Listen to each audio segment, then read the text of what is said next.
Depuis bientôt 10 ans, l'AFPA est impactée par les grands bouleversements de son écosystème, sans parvenir à fixer une stratégie durable qui soit en capacité d'emporter son modèle économique.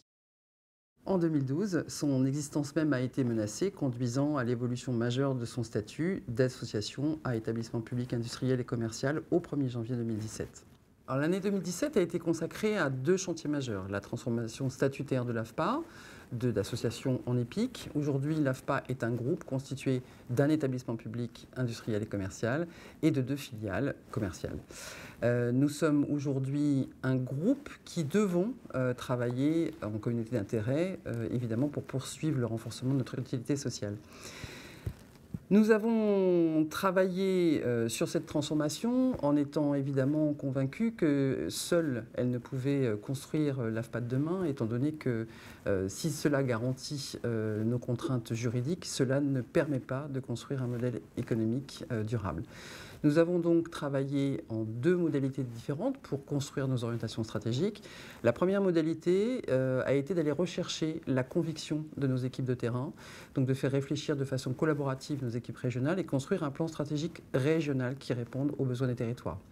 La deuxième modalité, c'était de travailler sur un diagnostic national couplé d'un travail sur les impacts de l'ensemble des évolutions des politiques publiques de la formation professionnelle et de l'emploi, afin de réfléchir sur notre mission, définir la manière dont nous allons y répondre et travailler évidemment sur l'évolution de notre offre et la manière de servir au mieux notre mission.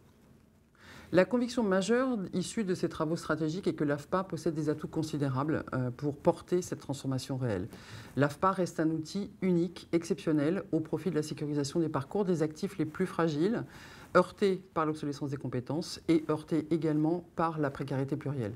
Notre mission principale est donc d'accompagner, de former, d'insérer les publics qui ont le moins accès à la formation professionnelle.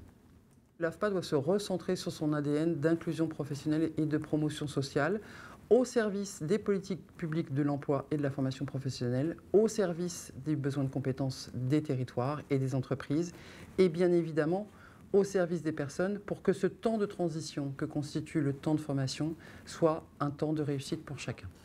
En conclusion, nous avons réalisé un travail important en 2017. Nous avons posé les bases de la transformation.